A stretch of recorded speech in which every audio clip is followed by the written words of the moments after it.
Alright guys, I literally just finished part 4, I think it is. I'm going to go straight into part 5. I don't want to stop casting. I'm having way too much fun with this action-oriented game. Both these players are playing so aggressively. It's back and forth with their staggering APM. Let's look at it. Ben, I think Ben has learned to click a lot. I wonder what he's doing. Let's look at his view. Let's look at the player's views. Here we go. Player camera. He is looking at his spawning pool and his overseer. I don't really know what he's doing. What does he have selected? He's got his army selected over here. Wait, player camera, there we go. He's got his army selected. He's not really... Oh, he's moving out. He clicked over here. I think that's what it is. So, we got a huge engagement coming over to get his spectator mode. These corruptors cannot attack ground. Oh, the phoenixes are going to come in and do battle with the corruptors. There's a lot more corruptors than phoenixes. Whoa, it's actually pretty even. The Void is going to come left hand. I think this might go to our Protoss player, especially with the cannons. All these carriers would be absolutely devastating if they would get in range. I don't know how this is going to go. There's still a lot of corruptors left. The phoenixes are falling for the corruptors. The Broodlords are going to tear through anything on the ground, but they cannot attack air. I think these carriers are going to be too powerful for this Zerg force. It looks like the corruptors are not targeting the carriers, but are shooting the interceptors. The broodlings, look at all the little broodlings running around, are going to destroy everything on the ground, but these Phoenix and these carriers are definitely going to clean up this Zerg army. And if he would attack now, I don't know if our Zerg player could hold it. He is going to lose all of his drones here, but he does save the Nexus. These interceptors are going to chase and take down another Broodlord. He's going to go for it with his carriers. He's not going to bring the Phoenix along. Our Zerg player has nothing to deal with this. He does have 3 corruptors on the way, but he's going to take significant damage until then. I don't know, this does not look good for Ben. Shady's feeling pretty good about himself, targeting down the Overlords, trying to supply block him. I don't think he'll be able to, considering how many Overlords Ben has made and how little supply he has after losing that massive army. He doesn't really know what to attack here. Oh, it's a lot of corruptors spawning. I don't know what he's going to do with this many corruptors. He really needs to focus them down. If he doesn't focus them down, he's going to lose this fight because one corruptor goes down. We lost a couple corruptors. I think these carriers are in a lot of trouble. More corruptors spawning right under them. Yes, these characters are going to go down. That is so much money. Oh no, he's got a massive amount of losses. This is a devastating ground army, and the Moral's a great combination, but there is no anti-air whatsoever. What is he doing?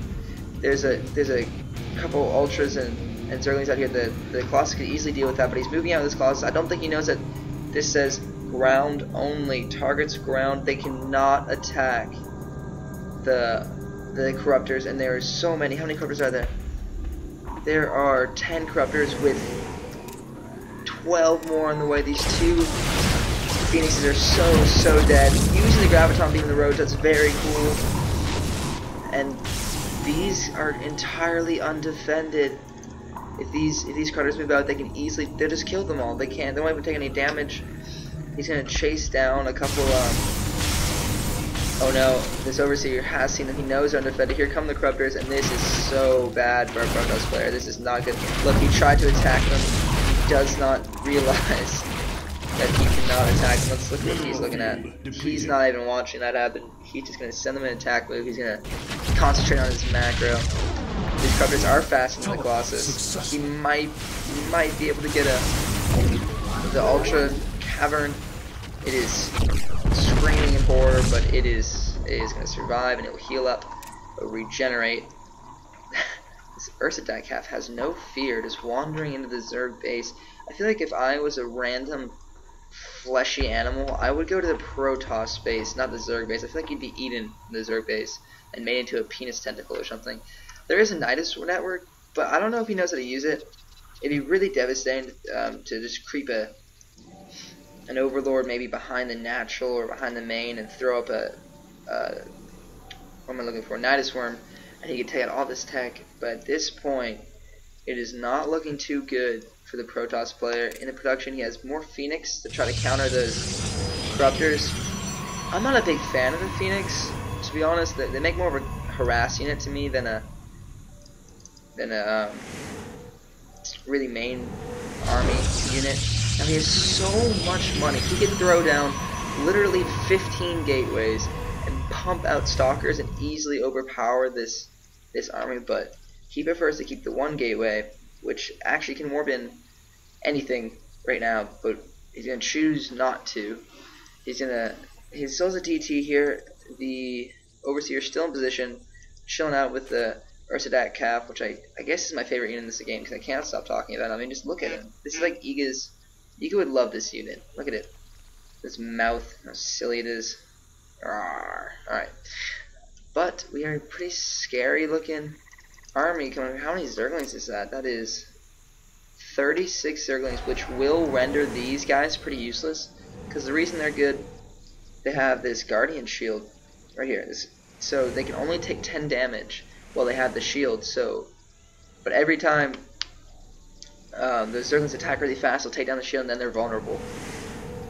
They would shred those Ultras in a straight one-on-one, but these Zerglings would counter them. These Corruptors are going to be able to handle these Phoenix and Void Rays just fine.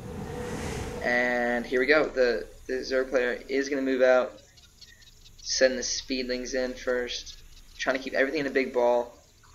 Here we go. We're going to get a huge engagement. I don't think this is good for our Protoss player. Watch how quickly these mortals fall when they're surrounded. Anything about the Roaches here, not shooting, but still cheerleading for his army. These cannons are doing the best they can, but this is so many Corruptors. I think we're going to lose all this air power. This is not look good. The Bacon is under attack. He is hungry. He wants some bacon, and this is bad. They are all frantically trying to produce carriers, Void Rays, and Phoenix. I don't really understand why he keeps going air power when his Corruptors even ground, that these would be absolutely useless. But he's going to lose his entire main. He still is getting gas. No way. There is 10 harvesters on gas. 3 is maximum, is optimal. 10, they just see this, guys? They just sit here and wait their turn to go in, so he's not getting very much benefit from that at all. Meanwhile, he did get a Colossus out, which was killed instantly by the Corruptors, because they count as an air unit. A lot of people don't realize that it's air and ground, so it counts as an air unit too. Because it is so tall. Kind of helps to balance the game. We are going to lose the Bacon. That's a sad, sad thing. Everything in this game is going to die, and then I assume the natural as well. These 3 cannons will not hold up Ultralisk, especially with the chitinous plating. This is not looking good for our Protoss player. I think there's even more. Ben loves him. No, that is an interesting turn of events. There is a Nexus, and where is a Mothership coming in? Right here. He even chronoed it. Look at him, he's using his chrono boost. So he's trying to get that Mothership out. That, it might be, I think it's too little too late, but it's a very cool unit. It would cloak his army, made it invisible to all of this, which would have been very helpful. But there's so many Corruptors. He's really a Sentry too, that's an interesting choice. He's gonna force field the ramp. Unfortunately, Ultralisk will just run right through force fields. Like, fuck you, force fields, and they'll crash right through it. Alien units out. There is 3 brutes, and this is ridiculous. There's 47 Corruptors on the field. 47. Look at this. So many Corruptors, and yet our Protoss player still decides that Mothership would be his best. He's gonna attack with the Mothership because he's a hard ass. He's not gonna try to get energy from it to try to do a vortex or anything like that. He's just gonna punish this Overseer for being the one non-attacking unit in sight, because how dare he insult him with his presence. Maybe, oh god, we're just gonna lose the Mothership as well without even killing anything. The Mothership's more of a support unit than a damage dealer. This is, it's gotta hurt to lose with 5,000. I'm sorry, he has not lost yet, but to lose his main with so many resources, he could make a massive army. He even has the supply to do so. But Ben is going to very wisely